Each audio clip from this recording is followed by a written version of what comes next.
Welcome in, friends, to a special Behind the G for a myriad of reasons, as it turns out, but more on that shortly. Adam and I are here to entertain ourselves as we attempt to entertain you with a little hoops preview before Lanierland tips off tomorrow at Cherokee Bluff. The action going on Saturday, the action going on Monday, the action going on Tuesday at Cherokee Bluff, West Hall, and Chestatee, respectively. Before we break down the brackets, though, I want to let you guys in on a little not meant to be secret. Our playlist, our podcast playlist, wherever it is that you listen, there's a playlist that exists with each episode we've done. Our playlist has a hidden track. And this is a new thing. It's a new thing. What do I mean by that? Earlier this week, at least I'm pretty sure it was earlier this week. Things have kind of been running together and amok since, November 21st.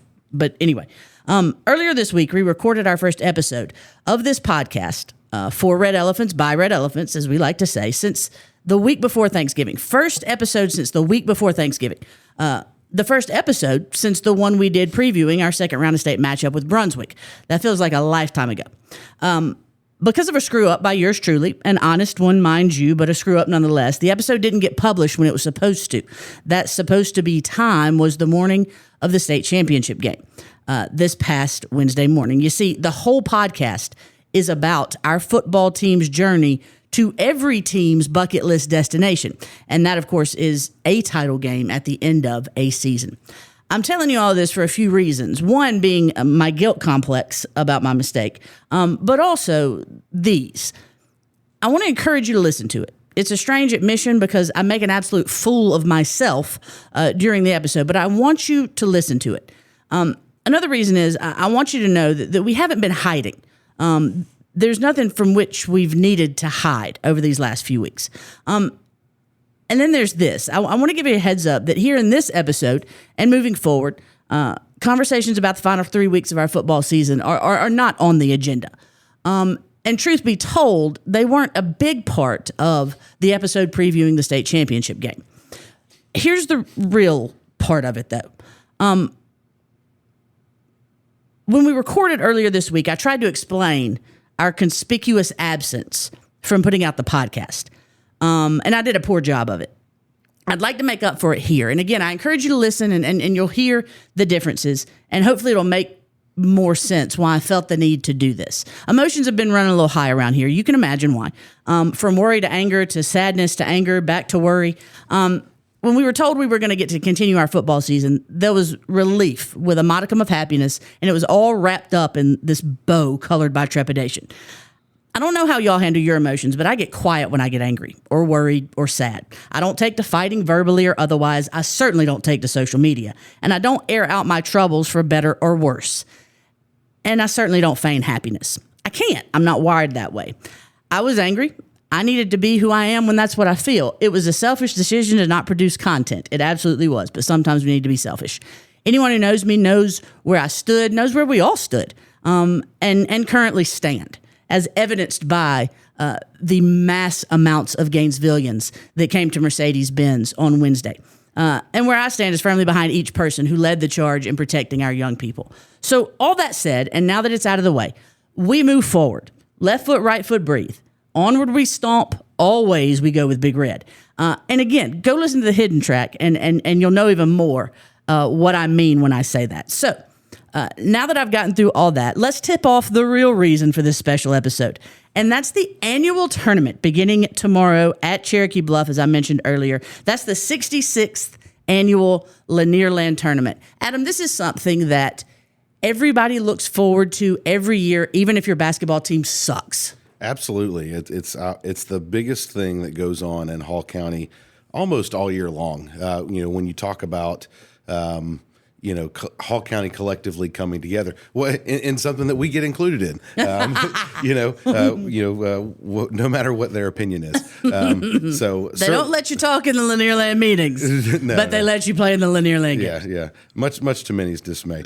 But, certainly excited about this opportunity to come and just kind of talk about Lanierland. I'm looking forward to asking you some questions. Oh, heavens. On your opinion on some of these things as someone who has played in this So looking forward to it. Yeah, listen, it's going to be a great 3 days. I will say this about Lanierland. Back in my day, get off my lawn, it was a better tournament. And here's why. Here's why. It wasn't a 3-day tournament for everyone. Oh, really? Yeah, well, no. Less teams. If you lost, you went home. Oh. Okay. Break starts early. Yeah. It wasn't you lose and you get to play in a 6th place game. Yeah. Again, different mindset. That's how all tournaments work now. Yeah, every, and I'm not knocking that, but that was there was.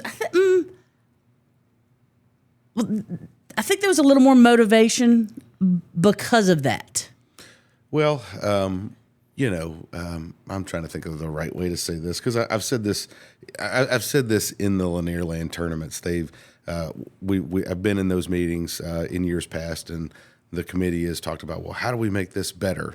How do we make this Lanierland better? And personally, I'll say I like the 3-day format. I like how it works, and I think part of why everybody plays all 3 days has more to do with scheduling. Sure. And ensuring that you end up with the proper number of and games. You want to keep teams coming back to it. Correct. And if they're not guaranteed games, they'll find somewhere else to play in a tournament. Excuse me. But back to my original point, they always ask, how do we make this better? And I'd say everybody in the room, look, I mean, no offense by this, but play it at Gainesville. Well, maybe. No. How many times are we going to mention that in this podcast? But no, my point is at the time, Hall County basketball was not very good. Very true. Yeah. On either side. And at the time, I was including us in that as well. Yeah, most definitely. Not the case today. Right. And we'll talk about that. But, I do think, going back to, certainly the times that you played in it, the times, really almost prior to whenever I came to Gainesville, the Lanierland tournament was known because it was incredible basketball across the 3 days. Debatable about, where we're at in the state of that. But, and I do think somewhat basketball has gotten a little bit better in Hall County. But there were some times where I felt like it was kind of a lull. But I think that also followed many, many years of really, really great basketball. So it's cyclical, and frankly, I think this year, and we'll get into it. There are a couple of dominant teams. Yes, and everywhere else, it's just you're showing up, and God bless them for it. But you're showing up. For those of you who don't know a whole lot about the Lanierland tournament, it was started in 1960 by a man named C.W. Davis. His son was Jody Davis, former North Hall baseball player, a star for the Chicago Cubs, and Jerry Davis, former basketball coach here at Gainesville High School. C.W. Davis, when he began the tournament, was a principal at South Hall High School. That high school no longer exists. And there were 4 teams in the first tournament: Gainesville, East Hall, North Hall, South Hall. That was it. Obviously, it has grown exponentially, both in the teams that are in it, but also the fans that come to it. It is still standing room only in every gym in which it is played. 66 years. This is the 66th Lanierland tournament. Some less standing room. Some less. Some they make you stand outside.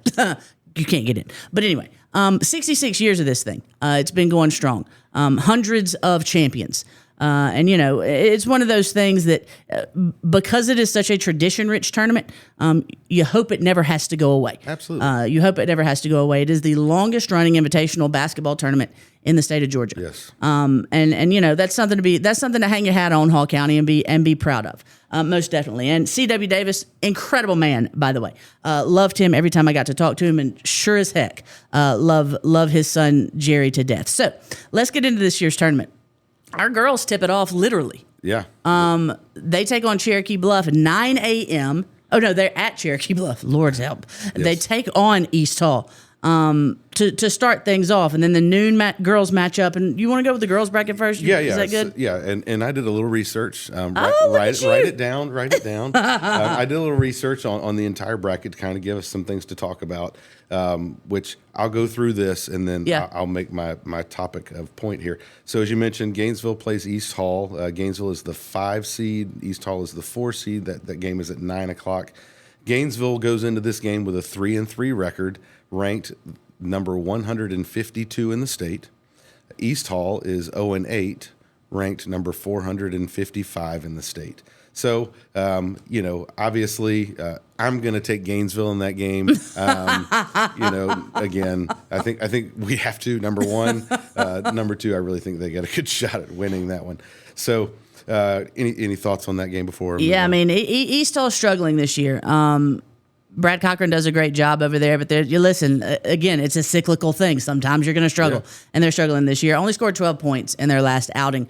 And with the way that Gainesville plays defense, not that they're going to hold them to 12 points, because listen, when the adrenaline gets flowing in these games, and it's cousin on cousin, and these games are different. They're different. They're wholly different. Lanierland games are different than playing if just using the Gainesville East Hall game. If we had played last week, it would be a completely different, maybe not outcome, but a different atmosphere, a different feel, a different intensity level than if it was played in the Lanierland tournament. Yeah, no, I completely agree with you. And I think Gainesville wins. Going away. I'll say going away. By God, they better. All right. So at the 12 o'clock game, you got Lakeview girls ranked number 3 and North Hall girls ranked number 6. Lakeview comes into this 6-1, ranked number 114th in the state. North Hall being 4-3, ranked number 265 in the state. What are your thoughts? So Lakeview sitting at 6-1, as you mentioned. Their only loss is a 10-point loss to Wheeler. Lakeview's good, coming off back-to-back state championships. Yeah. They beat Roswell. And, it doesn't... So did we.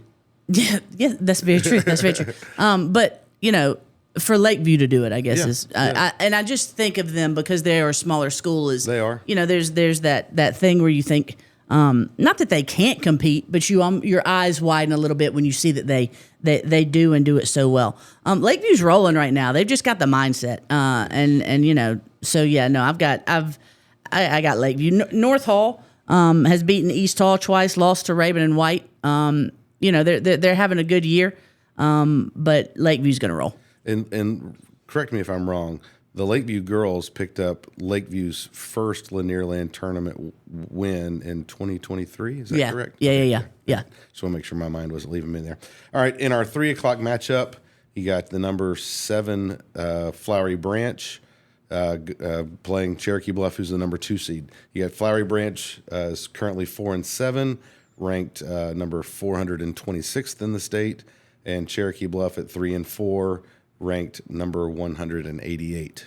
Yeah, it's been up and down first year for Tyler Sanders. A low scoring one again in their last outing. They lost to East Forsyth. But there's been progress with Flowery Branch. They beat Johnson by 8 points, like third game of the season, and then like 2 weeks ago beat them by 30. So you know that there's growth there. Yeah, but Cherokee Bluff is ridiculous right now. Are they? Yeah, and coming off the program's first state championship, they got that same Lakeview mojo. Casey Scott doing a great job over there. 4 losses, yes, but here are their 4 losses, okay? South Forsyth, who's 7-2 and undefeated in Region 6-6A. West Forsyth, who's a perennial powerhouse in Region 6-6A. And then 2 different level programs. They lost to Jan Azar-led. Perennial power, Hebron Christian. Hebron Christian 7-0, won back-to-back state titles in 2023, 2024, and played for it last year. And then the 4th loss was to Gene Durden's Buford Wolves, who were 7-1 this year. So, you look at Cherokee Bluff's record and you go, "Oh my gosh, they've fallen off." No. They are. Listen, they're playing the top competition in the state, and that's putting it mildly. This is not a contest to me. Cherokee Bluff. It's almost unfair to count those 4 losses against a 3A team playing that level of competition. Yeah, no doubt. No doubt. Yeah, you give Cherokee Bluff a lot of competition there. All right, last girls' game of the night tomorrow night at 6 p.m. You have the number 1 seeded Chestatee Lady War Eagles taking on the 8 seed West Hall, who had to beat Johnson in the play-in game. Chestatee coming in at 3-4 with a number 188 seed or ranking, and West Hall 3-6 with a number 425 seeding. Yeah. So here's the thing: Chestatee 3-4 this year, as you mentioned.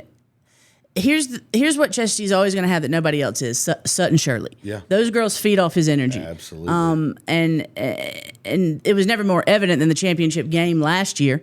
Out of bounds play to win it. Most beautifully executed high school basketball play I've seen in quite a while. That's how he has his girls playing. Yep. They dot their I's and cross their T's. They beat Denmark and Appalachia to start the season, and then ran into some juggernauts in Beaufort and White County. And White County is a juggernaut. Don't you dare laugh. Yeah, their girls' team is unreal. Always. It's crazy. But I'd never count a Sutton Shirley led team out. No. I never will. Well, I might this year, but I will never count them out. That they're going to beat. They're going to be West Hall. Not in game one. And in game one, they're good. And I'll be honest with you, where the whole bracket's concerned. I mean, it's Cherokee Bluff and it's Lakeview. Yeah. And what sucks about that is that the championship game's being played in the semifinals. So, which brings me to my first question of the day for you. What are your thoughts on the seeding process for the Lanierland tournament? So just to give everybody a little recap, seeding for each year's tournament is based on the prior year's finish, which is partly why they play it out all 3 days to get those seedings. So Chestatee is the number 1 seed because they won it last year. Cherokee Bluff is the 2 seed because they were the runner-up last year. Makes no difference. All those kids, the seniors graduated, they're not here. So what are your thoughts? Is that the right way to do it? Is it the wrong way to do it? What's the better way to do it? I think winning it, you earn a year-long something, right? But it is unfortunate, and I feel this way. Here's the thing. I don't know that there's a right and a wrong way, because I feel this way about the national tournament, the March Madness, right? When it comes to seeding, and how that plays out as a tournament rolls along, as a bracket rolls along, and you get into an Elite Eight, and the teams that were number 1 and number 2 in the nation all year are playing in the Elite Eight instead of the national championship. I guess there's. I'm not real sure. So do you think that it should be the slate swipe clean when the winner wins, and the next year's seeding is based on what you've done that season? I do. I feel like there are too many times, specifically in this tournament. I feel like I can name example after example after example in my last 9 years where the championship game has really happened in the semis. Yes. And I think we're just talking about this right here. I think somebody's going to walk through the top half of this bracket and end up in the championship game, while really, again, no disrespect to us or anybody else, that Lakeview Cherokee Bluff game, which should be the semifinals game in the lower half of the bracket, I think is ultimately the championship game. Yeah, me too. But how do you seed? What do you seed based on? It can't. So if you were to seed based on record, number of wins, what would you? Well, if you had your say. Well, I think there's a number of ranking systems out there. Obviously, I pointed out the Max Preps one that I pulled off the website today, and I guess I probably should have, if I was going to bring this up as a topic, gone ahead and put them in order to see exactly where they'd end up. But it shows their rankings show Lakeview as being what should, in my mind, to be the number 1 seed. Yeah, and then I guess we would be the number 2 seed, and I'm not sure that's correct either. Right. But you would, I guess in that one you'd get Chestatee would be the 3 and Cherokee Bluff would be the 4, so they'd still end up in the semis. So, all right, I'm wrong. Yeah, I just don't know that there's a good way early. to do it. The problem is because it's so early in the season, and how much weight is placed on Cherokee Bluff's loss to all the studs that they played. I don't know. I go through this every year, and again, right. It's not something I'm dying on or fighting for it at every wrong. I also think too, and one of the things I've mentioned is let's put together a committee to look and evaluate of outside people. Yeah, not me, not anybody involved with the school, whether that's involving some of the media, involving like one of the people I suggested to be on the committee was Seth Vinings or Christy House. Absolutely. People that have long time, that are no longer involved coaching a program, but have a lot of experience in Lanierland, in Hall County. And you tax them with it ahead of time, and they're going to pay attention to the games. But I also think we could involve some of our local media in that conversation. Let a couple of people, 3 or 4 for the boys, 3 or 4 for the girls, sit down and rank them, because at the end of the day, most of those people have been watching and paying attention attention to everybody's games. Yeah. As to where maybe we're probably just paying attention to ours. 100% just paying attention to ours. Like, I was floored when I looked at Cherokee Bluff's schedule. Yeah. Because, again, on spec, you look at a 4-3 record coming off a state title, and they've got a lot of the same roster. Yeah. At least they got Bristol Kirsch. Like, they've got a lot of the same roster. You're going, oh, well, what's going on there? And then you look a little deeper and you're like, oh, they lost to J and Azar. Everybody does. Yeah. So here's the thing about the girls bracket this year. It's 2 teams. It's Cherokee Bluff and Lakeview. Yeah. I mean, no disrespect to anyone else. These coaches know it too. Don't be disillusioned. Or don't be delusional. Disillusioned. What am I talking about? Don't be delusional. I like making up words. Whoever wins between Cherokee Bluff and Lakeview is going to win the Lanierland title. I agree. Are you going to make a prediction on that? Well, so if Lakeview has the height they had last year, and here's the thing, we hadn't seen these teams. I have no idea, right? Yeah. And that's another thing with scheduling it differently is we don't get the benefit of playing Hall County teams. Yeah, it's true. So we don't know what's coming, right? Yeah. I was looking at all these schedules and I'm going, poor Johnson. Like, every team's beaten Johnson 3 times already. Yeah. So anyway, all that to say, whoever wins the Lakeview Cherokee Bluff is going to win the Lanierland title. Again, no disrespect to anyone. If Lakeview has height, the way they run, the way they play defense, I think they win their second one in 3 years. No, I'll look forward to watching that game before our boys play. Yeah. I'm saying the championship game is semifinal night, and it's unfortunate it's got to be that way. But yeah, listen, I'd pay good money. I'm not going to, but I'd pay good money. I'd pay good money to be there. So yeah, now to the boys bracket. All right, so let's see. The boys start. Hold on, am I giving bulletin board material here? Hopefully. I mean, it doesn't matter. It is what it is. It's not us, so it doesn't matter. You're right about that. So in the 10:30 game for the boys, you've got the number 4 Lakeview Lions taking on the number 5 Flowery Branch Falcons. You got Lakeview with a current record of 5-2 with a ranking of 159th. And the Flowery Branch with a record of 9-3, with a record of a ranking of 103. It's 163. Talking is hard. It is. Well, so here's the thing. You sound awful. I mean, I love you, but you sound awful. Thank you so much. Yeah, and you've had to talk a lot recently. More than I'd like to. We're not going to get into why, but you've had to talk a lot. So here's what. Go ahead. No, I was going to say, go ahead. Tell me what you got.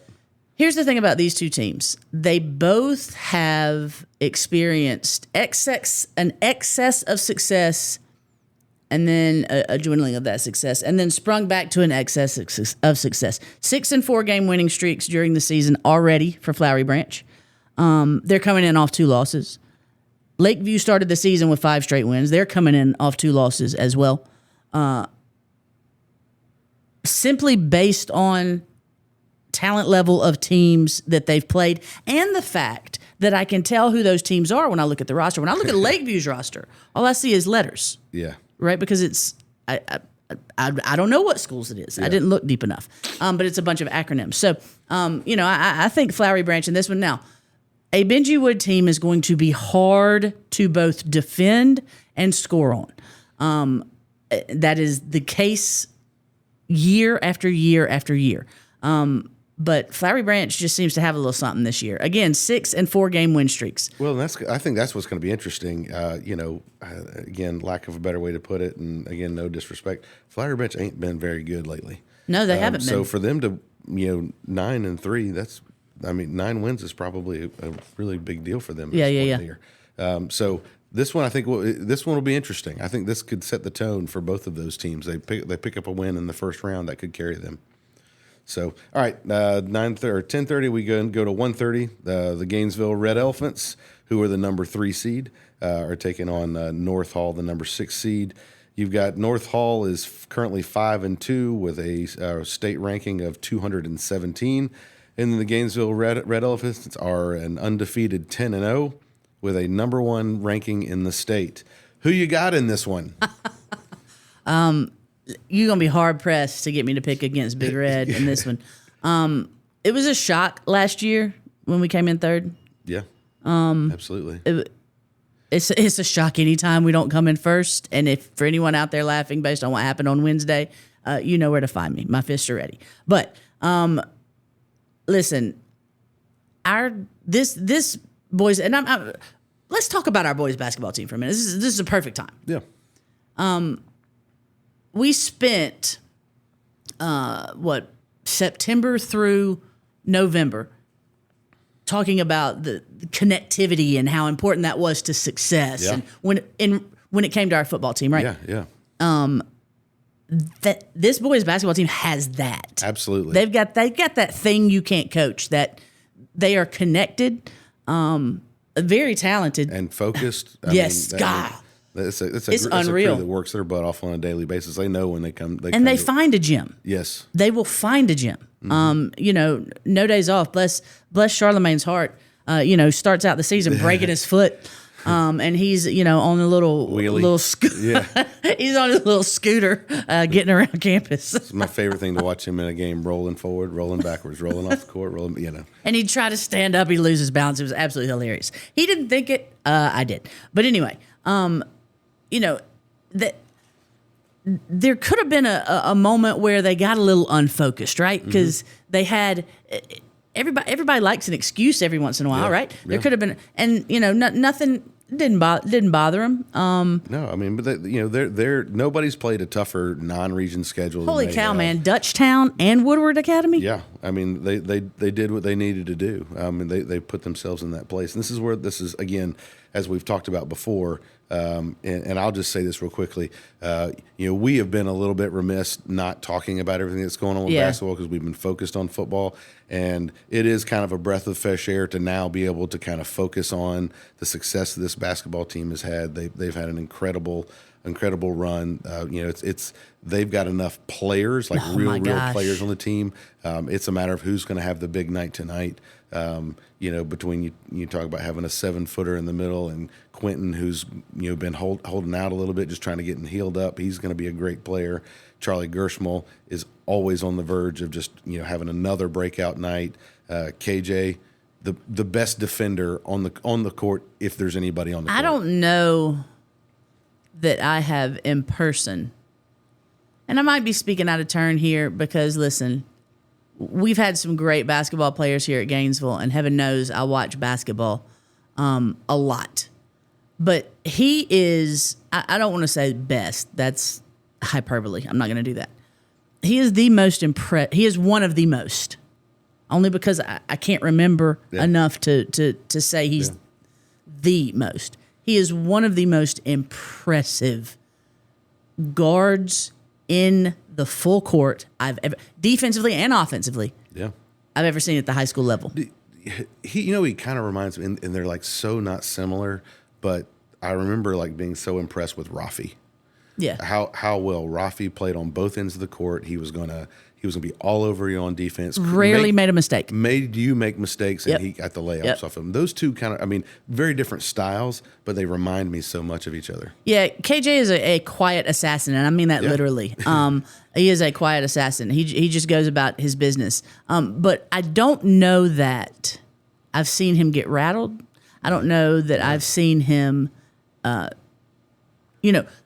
there's a snowball effect in every sport, but in basketball, you turn the ball over. A turnover can lead to a turnover can lead to a turnover if you don't have that move on mindset, right? I don't know that I've ever seen KJ commit a turnover. I know he has. He has to have. Sure. But there has, and it's because that the snowball doesn't exist with him. Yeah. So it's out of sight, out of mind. Yeah. But no, he's impressive, and again they've got that chemistry, they got that thing. A great rotation when you're talking about bringing in Sebastian Collins and they're a lot of fun to watch. Sometimes for us. there's so much speed on the floor at times. It's like watching a tennis match going back and forth, which is crazy. Y'all enjoy the next 3 days, guys. Yeah. Enjoy the next 3 days. So, all right, moving on. The 4:30 matchup: East Hall versus West Hall. A directional game there. So you've got West Hall as the 7 seed at 4-5. currently ranked number 370 in the state. East Hall 0-7, currently ranked number 447th in the state. And I'm going to plant my seed on this is an argument of why we're not seated correctly.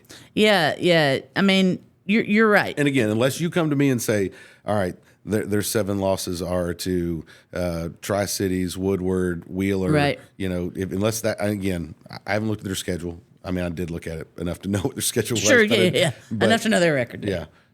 So what say you? Yeah, it's strange that a Joe Dix team is struggling as East Hall seems to be, because he will go down as one of the best to do it in this state. Yep. As will the guy he's matching up against, former coach here, Chuck Graham. He's one of a kind as well. I'm going to take West Hall just based on record. But it's with an asterisk. Yeah. I've learned a lot about asterisks in the last 3 weeks. When's the last time anybody took West Hall over East Hall in a basketball game? Okay, so I'll tell you know what I'll tell you. I know you. I'll tell you. Possibly when Martrez Milner played for West Hall, back in the early 2000s. But for sure, back in my day, Michael Causey transferred. Michael Causey of the Causey Orthodontics family. That is not him. That's his brother. But Michael Causey played for Gainesville, and then transferred to West Hall. Isn't that something? Yeah. And turned West Hall into, that's how good he was, turned West Hall into an absolute juggernaut. Michael Causey went on, played Division I college basketball. I think he went to, in Texas, the Horned Frogs?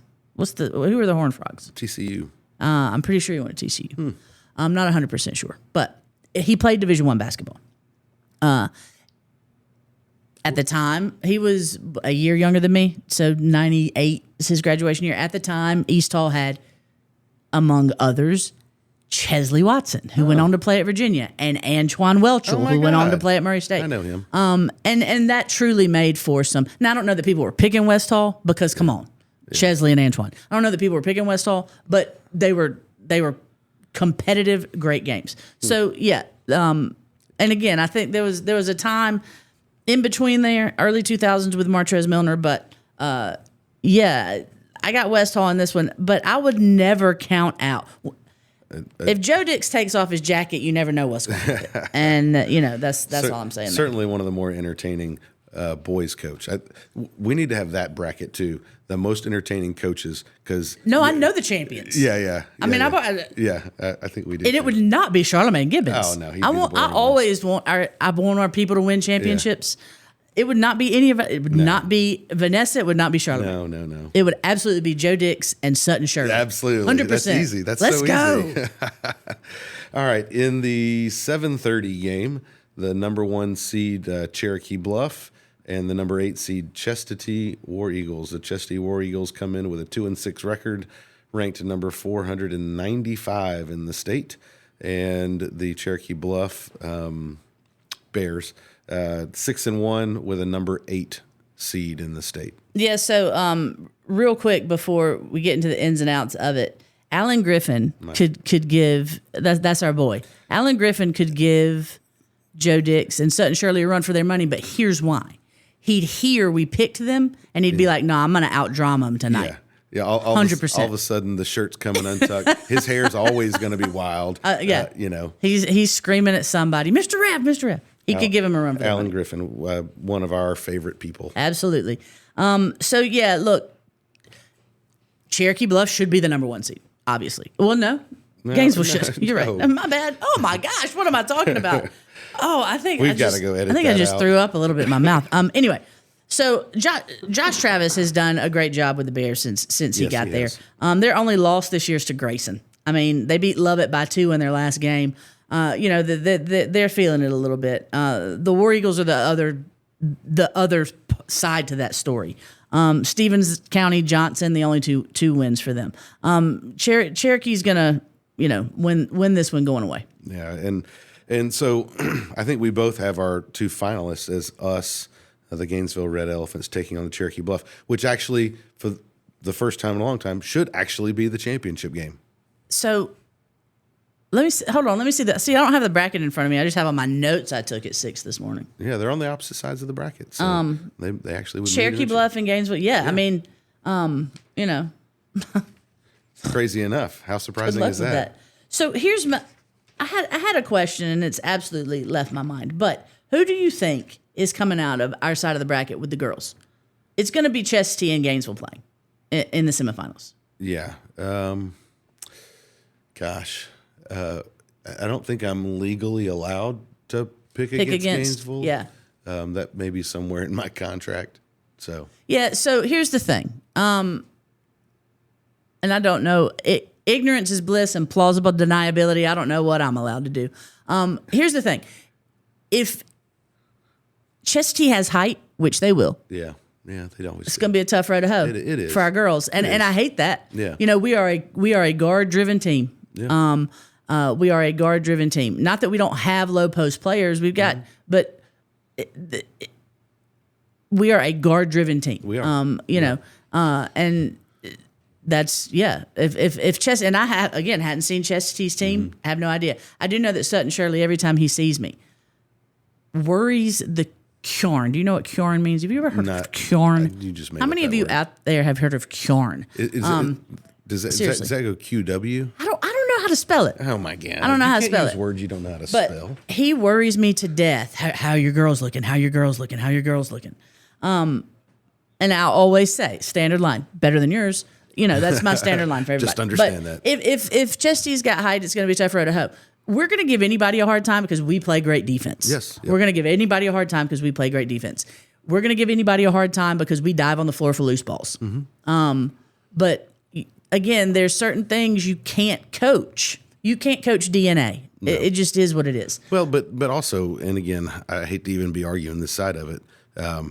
Sutton Shirley's teams are known for that as well. Oh, yeah. They are going to play tough defense. They are going to be all out. They're going to be diving all over the floor. That's the DNA of his teams. Yeah. And they have depth. Yeah. And we're lacking in that a little bit too. Yep. And they're always going to have depth. So yeah. Anyway, I always hope it's us. But you know, sometimes obstacles are just a little too difficult to overcome. That has nothing. And you all out there listening know that, but because we are now nationally famous, somebody from the Twitter world is going to listen to this podcast who has no business listening to this podcast and is going to pick up that we don't have belief in it. This ain't got nothing to do with having belief. No. This is rationale and practicality. And again, things you can't coach. If it's not walking in the door, what are you going to do? And 6'5" ain't walking in our door yet. You know, hopefully she's in the middle school. No. We're not going there. Well, I was just gonna say, I'm sure people think it is getting ready to walk in the door, but it's not. Nah. So, and speaking of, what is it that, or why is it, do you think, and we're about hard left turn here, why is it you think female athletes are not as transient? I'm not trying to set you up. Yeah, I felt like you just did. I'm really not trying to. I promise I'm not trying to. And you know, but Adam, I think about it, and it doesn't, like, is it that they're not taking it seriously, or they don't take themselves as seriously?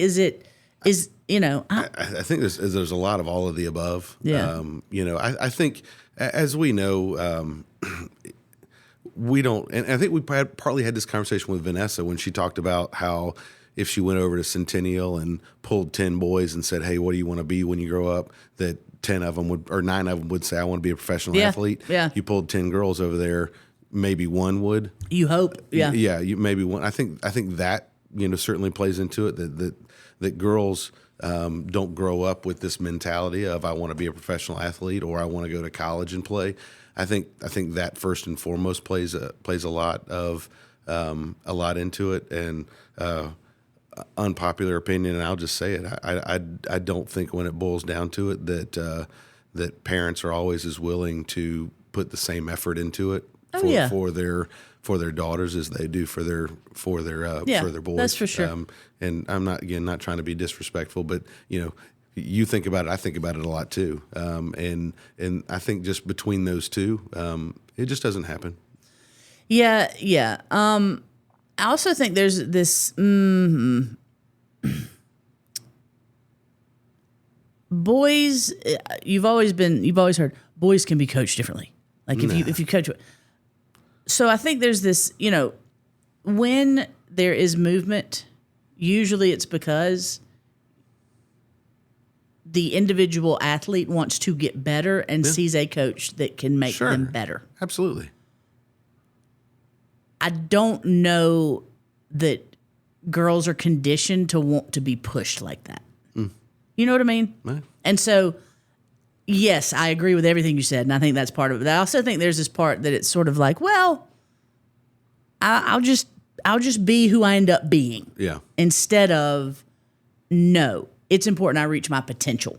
Where I think boys are conditioned the complete opposite. And again, this is not some sociological study or a gender study or anything like that. But, just me saying a 6'5" is not going to walk in the door. Oh, man, I need to shut up. That's the whole point, is I need to shut up. So listen, folks, Lanierland coming up. It's always so fun. Yes. It just is, it's one of those annual holiday traditions. Absolutely. That really is not to be missed. Kids come back from college. You see them at Lanierland. Yep. It is a gathering place. It is. And has been for, I don't know about 60 years, but probably for about 40. Yeah. It has been a gathering place. So a special environment. I hope y'all will come out. And listen, I really hope you're going to come out and cheer for Big Red. But I hope you come out, period. Games at Cherokee Bluff Saturday. That is tomorrow. Again, this is a special edition of Behind the G. Friday. It's so weird to be recording this on Friday. Well, but it's also, and again, in my tenure, I don't know when the last time was we didn't play them on 3 consecutive days. Yeah, no doubt. Yeah, and the with the schedule just didn't allow it for this year. And we've certainly never started the tournament on a Saturday. Yeah. That's an anomaly, but hopefully an enjoyable one because it's hard for parents to get off work at 9 a.m. on a Tuesday and go watch their youngins play ball. But games start at 9 a.m. at Cherokee Bluff. Folks, you can find out everything about the tournament, including how to buy your tickets or how to stream the games if you don't get to get in the gym, even if you buy a ticket because they play in the small gyms. All those links are on our website. Game Day Central, go to it. GoRedElephants.com is the website. We've got the complete package there. All the links you need, all the maps you need for parking, anything your little heart desires. Get out, support our Hoopers here in Hall County, most especially our Hoopers here at Gainesville High School. Girls tip off tomorrow at 9 a.m. against East Hall. Boys tip off at 1:30 p.m. against, I forgot already because it's not going to matter. North Hall. North Hall, there we go. Hey, Boys tip off against any North Hall. time to beat down the Trojans. You want to play some football? Oh, just kidding. I'm sorry. That's my bad. We can schedule it. If you're available, we're ready. I also want to say before Adam and I wrap up that the weekly podcast will be making its return in full effect post-Christmas break, post-holiday break. So make sure that you are subscribed to us wherever you listen to your podcast and that you're following us on social media at Go Red Elephants. We put it out there every time it comes out. That's what we got. Man, listen, y'all have fun at Lanierland. Tickets are $11. Tickets are $10. Thanks for listening. Thanks for staying with us through all this long fall season. Yeah, golly. The entire semester. Yes, it's crazy. The entire semester. That's wild. And the thing is, though, even if, it seemed longer to us because some stuff had happened, but it was going to be that long regardless. Yeah, it was long, yeah. I mean, it was going to be that long regardless. I don't know. Next year, can we play 7 home games again? That was bomb. For who? Well, I got to work them too. I'm just not I don't get fussed at and stuff. Yeah. I just get to sit up in a little quiet spot. Maybe we can have a schedule reveal podcast. Oh, that'd be good. Because I'm thinking there are going to be some surprises y'all are going to want to hear about. There are no doubt there. I'm thinking there are going to be some surprises. I know the guy putting the schedule together. All right, folks. I'm Katie B for Adam Lindsey. We'll talk to you here in a little while. And when I say a little while, I don't mean 3 weeks. Probably next week after our boys win Lanierland. All right. Anyway, talk to y'all soon. This is Behind the G.